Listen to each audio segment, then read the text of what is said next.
Hey guys, it's GirlGotGame and welcome back to The Letter, where now I'm working on variant endings for this game. So thankfully I have a walkthrough that I'm going to follow. And that should unlock all these things. These are at least a surefire way to unlock these endings. So there may be like bits and bobs and stuff as we go for all these mishmashy endings.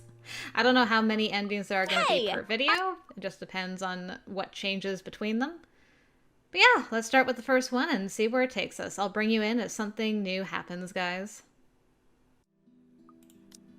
Believe me, it got awkward fast after that. Ooh. Our first new thing that's happened, going for this variant ending. I wasn't implying any of that. You're not that sort of guy. I know, but let's just get that out of the way. The just-in-case elephant in the room scenario, aight? She's a married woman, Jesus! Not with the image she presents in public. Okay, I think that's it. Moving on again. Even Zach's been in an odd mood lately. He's been saying some weird stuff. Ooh, more new things. Must be the weather. But whatever it is, don't let it get to you, alright? Is that all you're gonna give me, Ashton Frey? Is that all you're gonna give me? It is. Okie doke. Back in I go. Ooh, I actually recognize that this is not a choice I've picked before, so I can bring you guys in with full knowledge of what's about to occur. So as you can see, going for this variant end has left Isabella in hospital once again.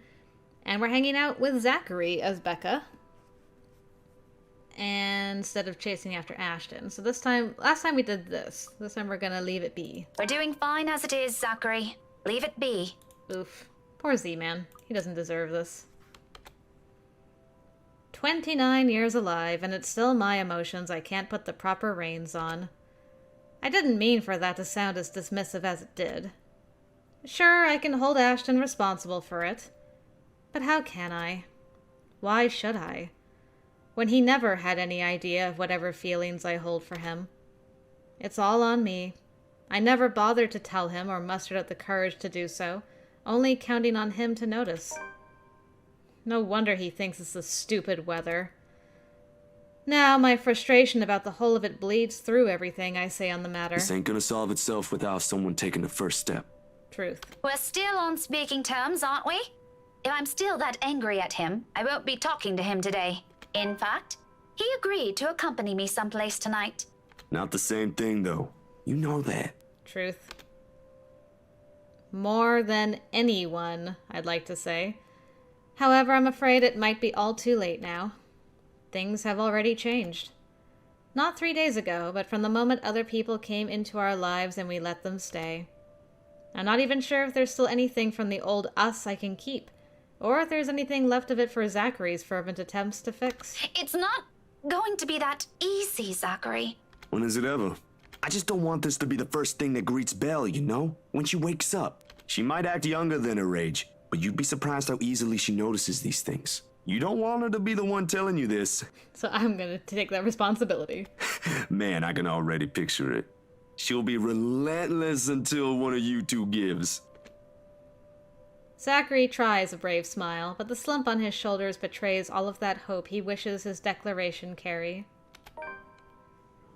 He doesn't believe it either. Poor Zachary. He's just like, come on, girl. While anxiously waiting for news, Zachary asks Rebecca if she has already settled her issues with Ashton. Rebecca, in a quick denial, told him that everything was fine between them. Doubting her, Zach advised that they resolve it before Isabella wakes up. Girl, please. I think we might be back? No, not yet. He doesn't believe it either. With every second we wait here, with every day that passes, her chances grow slimmer. There's no need to put them into words when it's already happening. Right in front of us, just behind that room. I wish things will just go back to the way they are. Before the accident, before I ever hear Ashton's quiet admittance. But the silence, when it descends, carry only uncertainties. It'll be tough moving forward from this. No further words are exchanged after that, and perhaps it is for the better. Okay. Here we go. Alright, so we saw some new things there. Cool, cool, cool. I'll bring you guys in for more new stuff. Okay, I think this choice is going to open up another new node that we haven't seen, because we picked this choice before with Becca, but Isabella's in a coma. And we haven't done this when Isabella's in a coma, so this might play out differently. Let's find out. Please tell me you did not just do something dangerous today. Things are going down. Especially after it took one person ending up in a coma for you to come around. Uh-huh. You're the one who kept brushing all of this off. In fact, you're the one who dismissed Isabella first. Ouch. Okay. That seems to be it for right now. Okay. I'll be back in a sec. Okay, same dealio with this one. We've picked this option before, but not with Isabella in a coma, so this might change things. We'll see. You don't need to worry about it. Just keep ruining things with Becca. Okay, this is all new apparently. A sigh and a lie. It's all I can offer, and hopefully this will be the last time I need to do so. That doesn't make me feel any less awful about this, though. It's worse when you know she's asking only because she's worried. Sure, I can tell her, but what good would it do? I've already told Zach. One person is enough. Okay, we might be back? No, this is all apparently brand new, brand spanking. Hell, simply letting someone in on the plan makes me iffy. Broadening that circle and revealing too much would just cause another pointless concern. But someone has to be aware, at least of where I'm heading off to, in case things don't pan out. Expect the worst, even if I've only intended to do a quick survey of the place. In my own words, risky. Rebecca doesn't need to know the kind of danger I might be throwing myself in tonight. She should prioritize herself and her own safety first before others. But it's never that easy with her, isn't it? Ashton, if this has something to do with that letter and that bloody curse, I think this concerns me as well. Zach too, in fact. I'm not asking for a thesis of whatever's going on inside that head of yours. Well, you would get one if you were to look inside Ashton's head. But it'd be really nice to be informed, for once, this time. Rebecca, I'm not... What's keeping you from saying anything now? This isn't a case anymore. You don't even have to worry about red tape or bureaucracy or everything you've been complaining about before. Those things don't matter now. If you want this thing to work, if we're going to even live through this, you need to stop keeping people in the dark, Ash. A thick, awkward silence hangs in the air. There are thoughts, stuff I want to say, but the words won't form, simply because uttering them is an admission.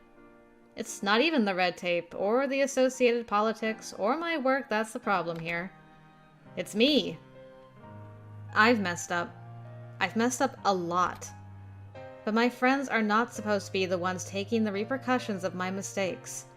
Those are of my own doing, of my own responsibility. A fear, a heavy weight on my shoulders that Rebecca won't be able to grasp even with her concerns. Because all this time she still looks to me as if I'm the same kid from years ago, who she depended on when she has yet to find herself, who she turned to for answers despite my lack of them. It makes me all the more afraid to fuck up this time. And in case I do, she's the last person I want to be with me. Getting her into trouble, getting her killed is not how I want to repay the friendship she has so generously offered after all these years. It's best that I simply leave things like this for now. That way I won't regret anything I might say if we push this discussion further. Without another word, I stand up. At the same time, footsteps shuffle from the pub's entrance and cheerful chatter suddenly fills the room as a group of people enters. It's all the distraction I need. Alright. When Ashton showed up at the pub's main lounge again, he found Rebecca alone in a corner. Even without him saying anything, Rebecca knew he had a plan in mind, something he refused to divulge to Rebecca's irritation. When all was said and done, the woman strictly reminded him to stop keeping them in the dark. Muttering an excuse, they beat a hasty exit out of the main lounge and leave her on her own despite the look of protest on her face. Before Rebecca can say what's on her mind, before the last frustrated glare she directs my way forces me to change my mind. Is another lasting image that firmly etches itself in my memory. One that spurs the conscience, among other things. I just hope I won't regret what I've chosen for myself tonight. Okay, let's see if anything changes with the confession. No. Okay. Well, the next thing is unfortunately Ashton's death, so I'll bring you in for that, guys. Okay, or apparently things might change from here. The text stopped, so we'll see how far this goes. Zach helps Rebecca up first, assisting her up and through the gap. The moment that she makes it through, I nod for him to go. Go ahead. I'll watch your back. Surprisingly, he does that without any protests. Not that there's any need to. Sometime after entering this room, the whole place has calmed down. And if we do this... Ah, interesting. I don't think we've done this before with only the two of them alive. I think we've had Marianne here at the very least. Either Marianne or Isabella. Its sight enough to lodge a painful thorn up my throat. I've been too complacent. Too focused on other things that I've completely set aside the fact the scumbag will not be too pleased to see us here without knowing our reasons. But even with those, good intentions, curses, and ghostly apparitions aside, we're still trespassing in his home.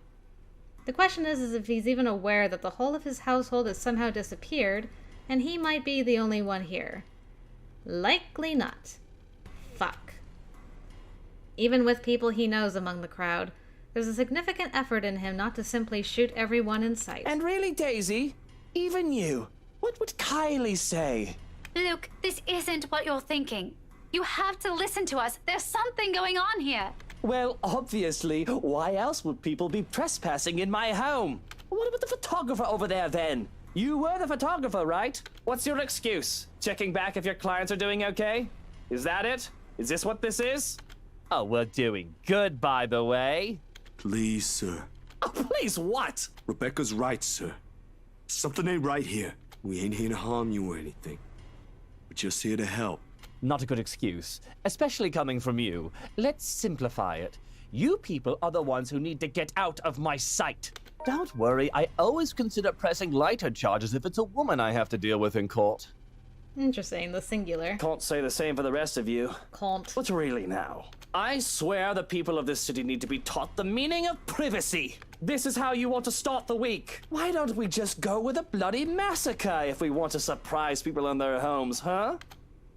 Casually, he waves the handgun at them as if it's just a mere toy and his words are no threat.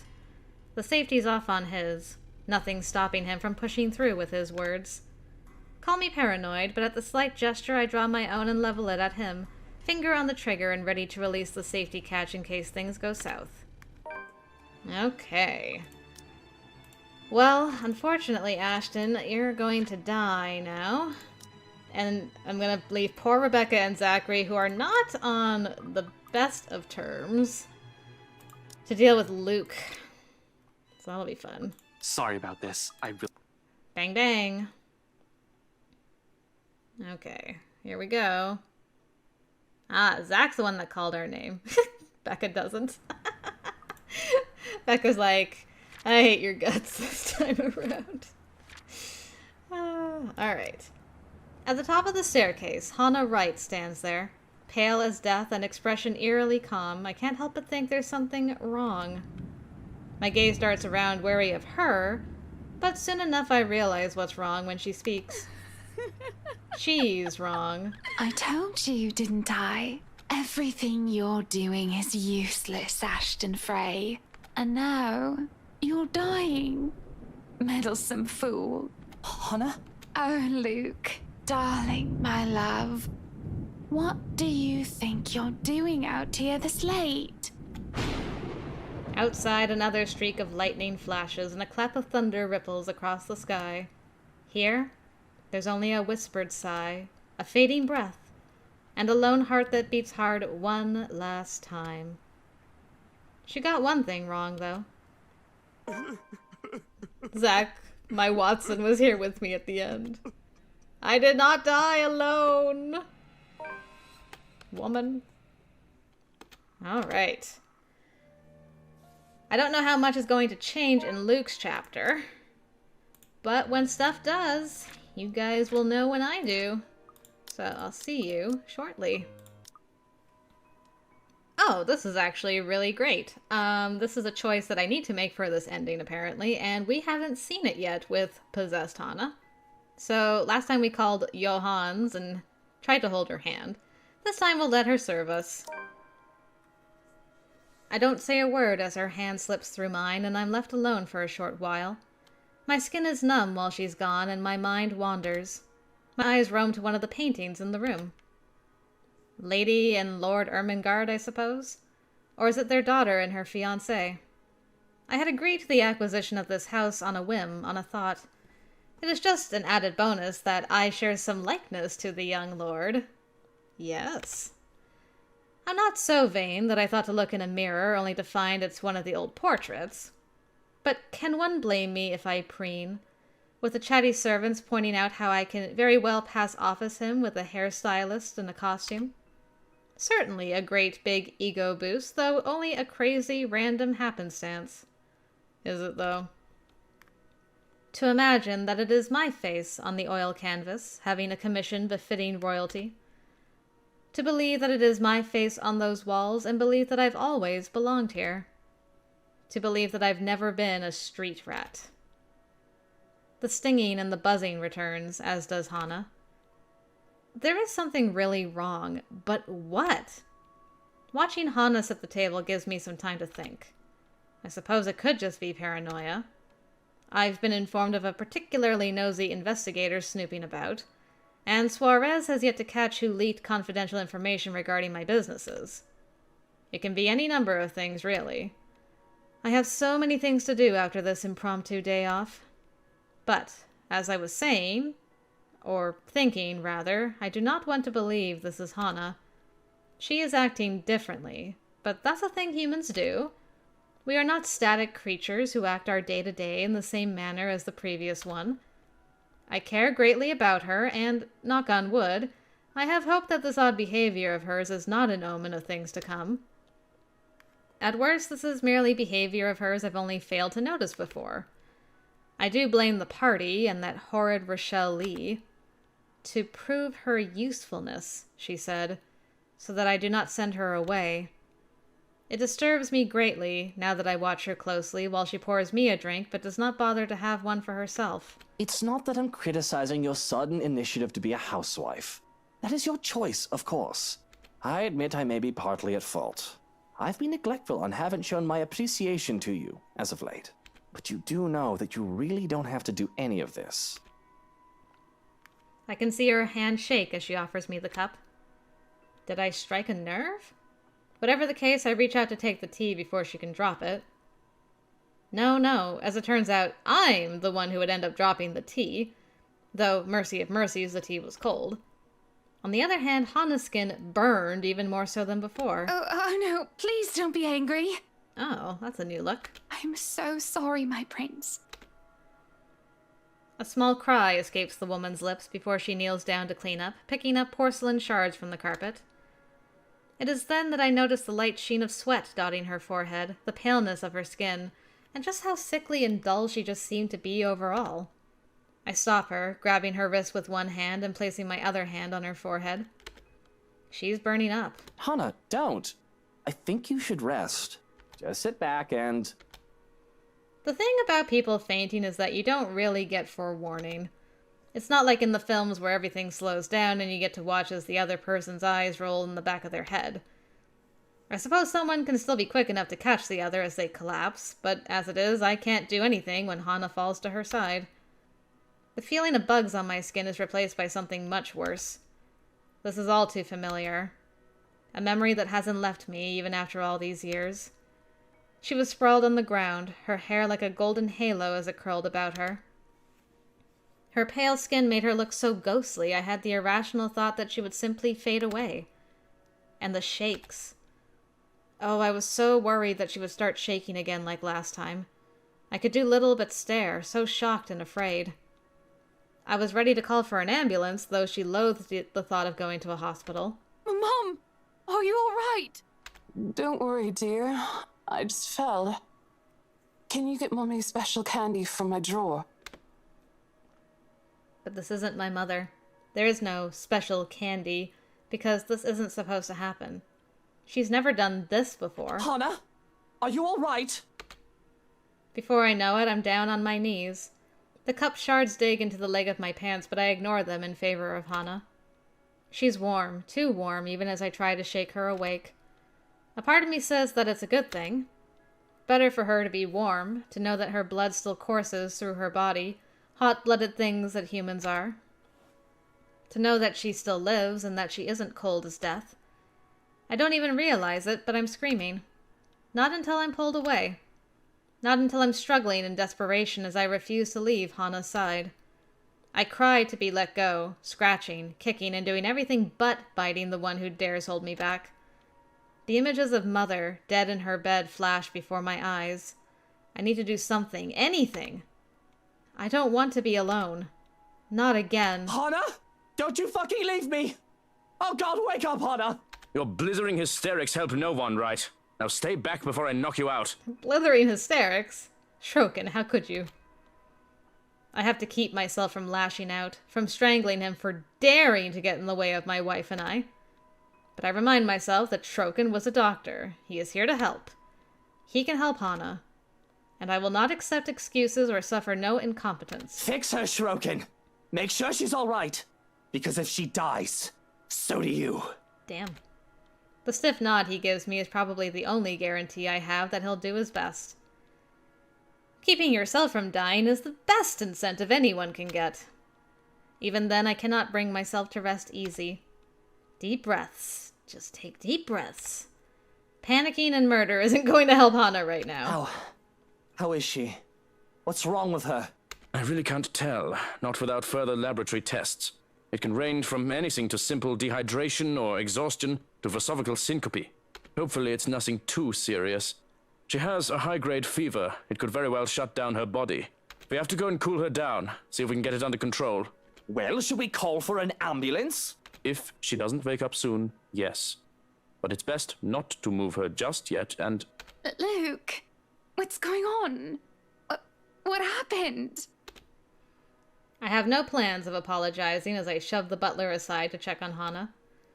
Though she still lay on the ground, all that matters is that she's awake. That she isn't dead. Just the thought of it. Fuck, I don't know what I would have done if things were to the contrary. Hey there, sunshine. How are you feeling? Do you think you're up to standing? I don't feel too good, no. But I think I can stand. She reaches out for my hand, and I'm quick to take it. Her cold and clammy skin is a cause for concern, but I force a reassuring smile on my face. At least, I hope it's reassuring. That isn't exactly an emotion I'm used to plastering on my face. I rarely have need or want to reassure anyone else. The most I can hope for is that I don't make her worry. Come on then, let's get you up. Careful, careful. We don't want you to fall or break something. Like a leg or your head. Though getting her up to her feet is easier said than done. She claims that she can manage to stand, but she's completely dead weight as I lift her up. Weak. Too weak. I can feel the trembling of her body as if just existing had exhausted her. Okay. Let's take a look at this. Oh, what did I go by? Okay, it's here. She seizes. Sure, soon enough, Shroken aids me and we manage to let Hana onto a chair without further incident. I have half the mind to wrench free and run. This is all too familiar and I wanted no part in this, but do I even have the choice? At the moment, I suppose yes. I'm not running away. That's preposterous. I just need to get some air. Shroken, take her up to our room and take care of her, all right? Schedule an immediate appointment to a physician. Get it done. As soon as possible. I just need to... Breathe. I need to breathe. Out here. Okay. Good. Well, you guys might as well hang out with me because it's not too long until things are going to change for us. I'm sure the study will be different. I won't be able to skip through any pre-existing monologue/dialogue. Since this is going to be technically new, with only Becca and Zach alive. So we'll see what happens. I wonder if Bella will wake up this time. And if she will be like, no, Ashton's dead. Maybe Zachary will go visit Ashton's grave? I don't know. So many unknowns still to be seen. We're gonna find out together. A photographer and a high school teacher walk into a mansion. Boom! A mansion. I like his intro jokes. They're always so good. And the thunder is just the piece de resistance. Okay, let's just clear all the things. My goodness. Alright. Thunder crackles once again, cutting me off. Can I skip this? Yes. Don't worry, I always consider pressing lighter charges if it's a woman I have to deal with in court. Can't say the same for the rest of you. What's really now? There we go. Okay, good. We were able to skip some of this stuff. I told you, didn't I? Everything you're doing is useless, Ashton Frey. And now, you're dying. Meddlesome fool. Hannah? Oh, Luke, darling, my love. What do you think you're doing out here this late? Hana, question mark? The woman that stands there is the one that I married. The love of my life. So why is it that the look she gives me now makes me feel so revolted? Does she not see the detective's dead body? Maybe just confess there's some crazy lady roaming around and I'd really like it if we just stayed safe? You just need to leave for a while so I can let security sweep the place. And someone has to be there, yes? To supervise and all. That'll be my job, Buttercup. Still, nothing. She doesn't move from where she stands, still with that amused grin on her face. As if this is all some funny joke and she's the only one who can see the punchline. But I do not wish to leave. And you should not either. You've just arrived, my prince. This is your home. Our home. Would you really allow others to drive us away from it? Be that as it may, it is dangerous here right now, and I'd rather have you safe than, oh, I don't know, comfortable or whatever argument you wish to bring up. Are we back? Yes. Okay. Let's just clear all that off. Doo-doo-doo. A whole house. Oh yeah. We actually haven't seen this because Luke died last time. Although baffled and disturbed by Hana's odd behavior, Luke tried to urge Hana to leave. She flatly refused, and when Luke angrily insisted, it was then that the whole house shifted before his eyes. Hana's body shudders and shakes as if she's about to have a seizure until her visage ripples and changes. Golden yellow hair is slowly stained with inky black, and her face melts into that of the woman, the maid from before, with a menacing expression on her face. Along with it is the shifting of the very ground we stand on.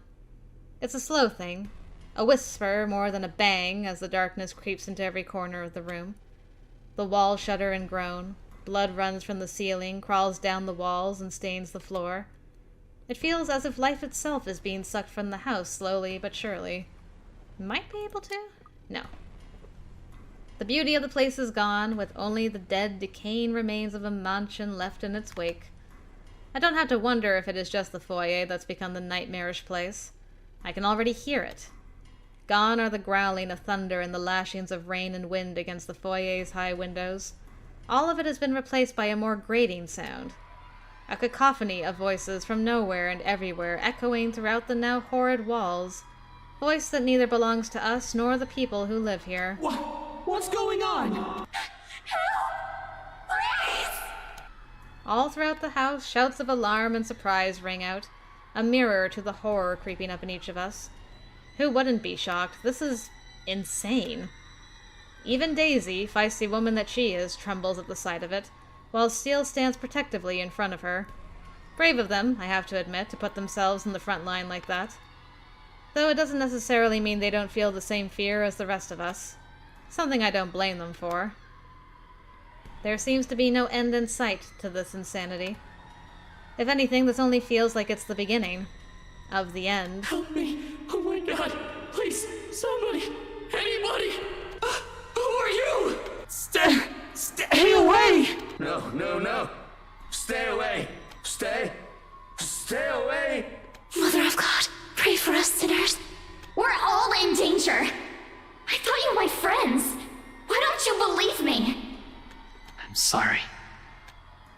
Their screams fill the mansion. She laughs all the while, a harsh, agonizing sound that goes on for what feels like forever. Until there is nothing but silence, her horrid smile, and pale hands reaching out to me. Probably won't let me skip, but I had to try. Calling, beckoning, pleading. I'm terrified. I really am, like I should be, but I've never been one to truly stay afraid. I've long learned that fear will not get me anywhere. Cowering in a corner doesn't keep me safe, and it will not keep me alive. Not like rage does. I've learned to use this burning hate inside of me to survive. There is no difference now. Stay away from me! Why? Why do you wish to leave? This is where you belong, my lord. Remember the blood we share? This is your home. Don't you remember? You promised to return, to stay, together with me, with us, with people no different from you.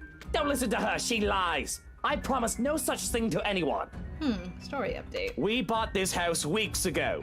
How should I know what she's babbling about? I never even wanted to be here in the first place. A terrible case of mistaken identity. That must be it. I'm quite sure of it. I don't know this woman, this monster. Why would I say that to someone like her? In my entire lifetime, I've only made and kept sincere promises to a mere 2 people. Hannah Evans and Eleanor Chandler. No one else. The rest of those who claim I promise anything to them can go fuck themselves. Bloody hell, I may enjoy the company of women, but I am not an idiot to start spouting such nonsense to anyone. A line must be drawn, especially if I am to keep myself alive.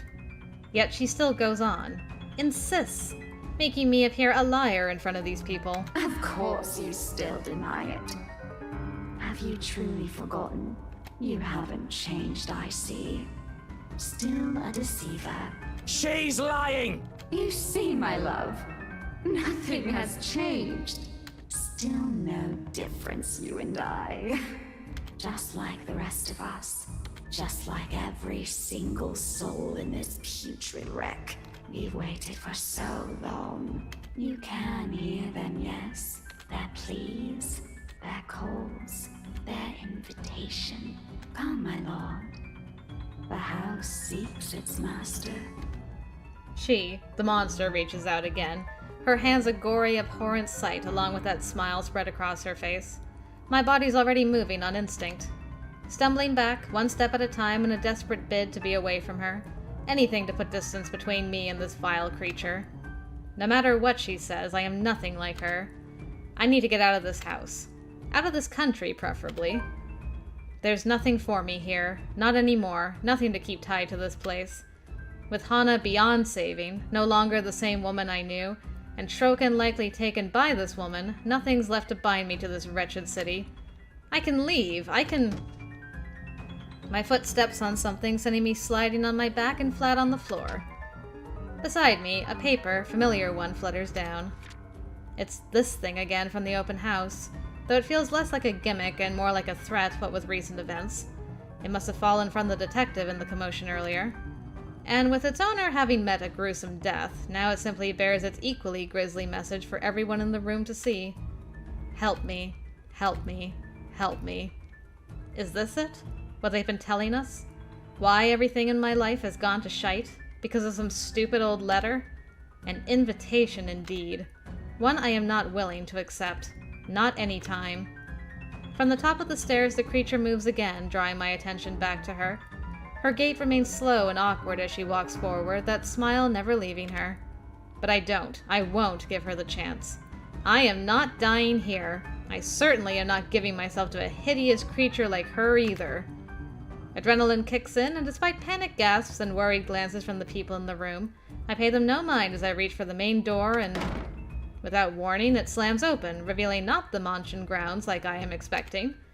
Before my mind can even comprehend what's happening, black tendrils have already coiled tightly around my limbs, dragging every person in the foyer into the room. None of us even get to scream when darkness completely envelops us upon the doors closing. Understand where your place is now, my love. You belong here. Is it so difficult to grasp? We've been waiting. I'm gonna try skipping after reading this line, but it's probably not going to let me. There's a moment of panic when the feeling of the tendrils around my limbs finally dissipates. Nope. As soon as my eyes adjust to the darkness of the room and I'm on my feet, I'm reaching for my knife and holding it out, watching, waiting for every movement. Using it as a way to put distance between me and these peasants. Who knows what they'll do now? We're all desperate to get out of this house. There's only 3 of us in this room. 2 of them friends at that. I cannot trust these people not to turn on me. I cannot trust anyone. Not anymore. Not after this. Everything. Everything that I've built has fallen apart. All because these people came into our lives. You!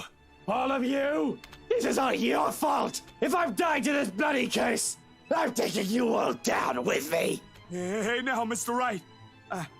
I know the situation ain't good, but we have to calm down. We're all in the same boat here. You shut your mouth!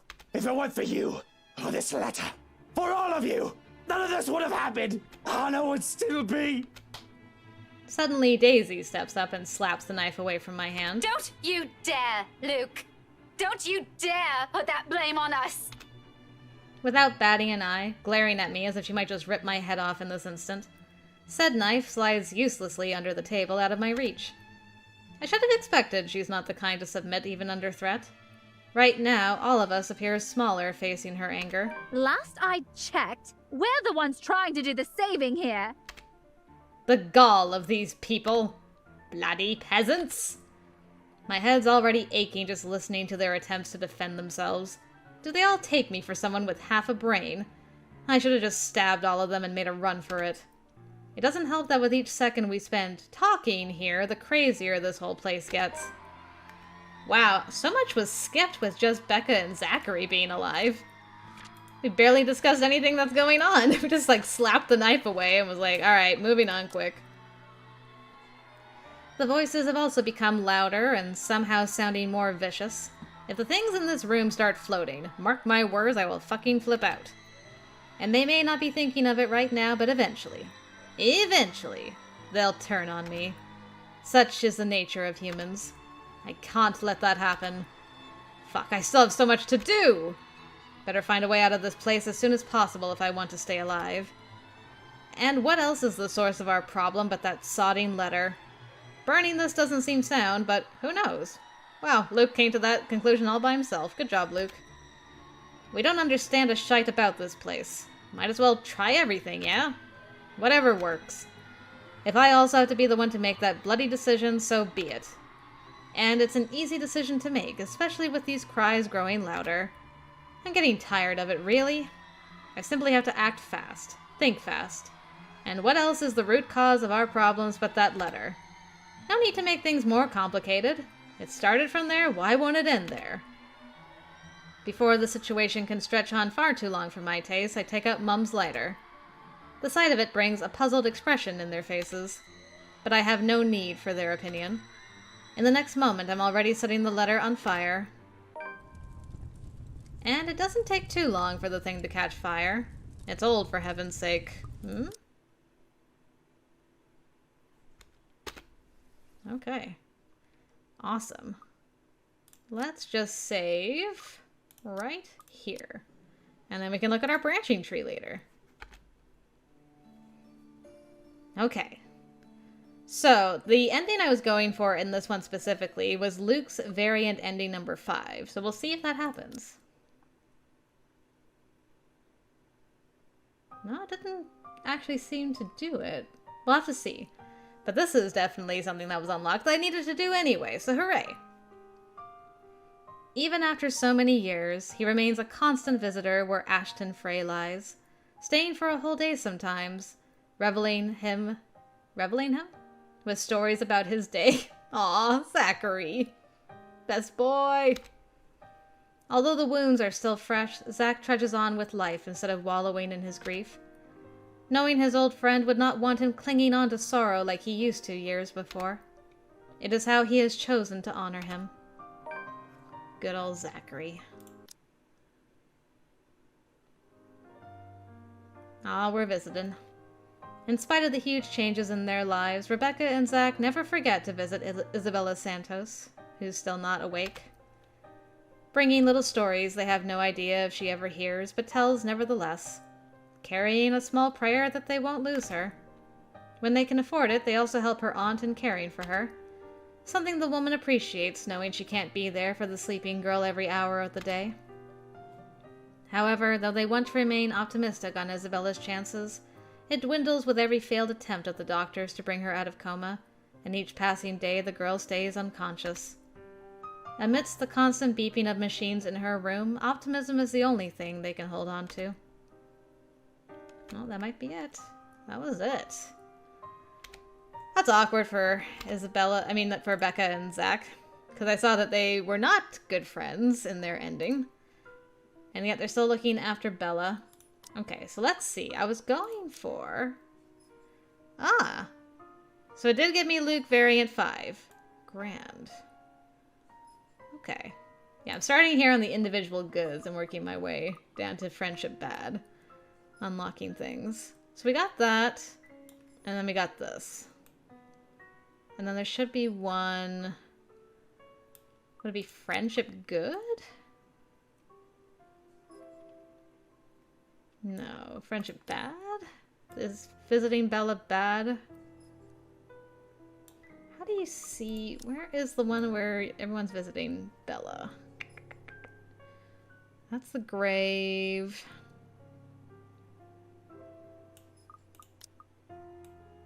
Isabella's insane. Isabella alone. Ah, there we go. Zachary and Rebecca visit Isabella. Okay, so that's under individual bad.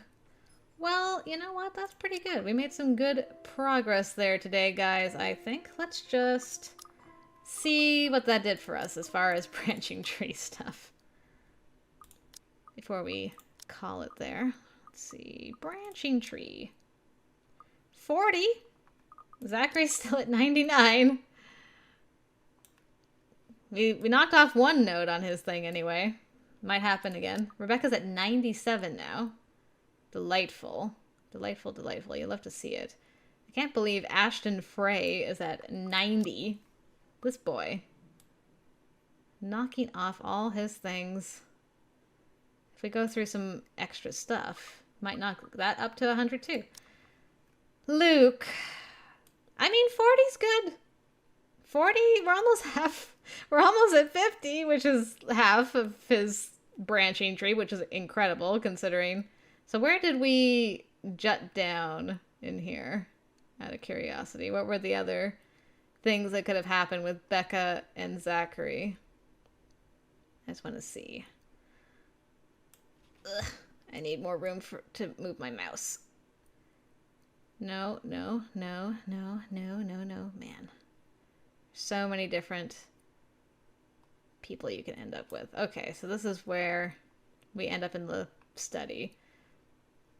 So even here, there is stuff. There's a lot of stuff to take into consideration. Man, we bypassed a lot. Interesting. All right. There we go. Boop. Ending for variant B. Why does that one specify compared to the others? Okay, I wish they were all that useful, but alas. Alright, well guys, we did it. We got a couple of the other variant endings we've been going for, so thank you for joining me. Next time, we'll continue working on those individual good and bad endings and see what else we unlock along the way. Until next time, I will see you later.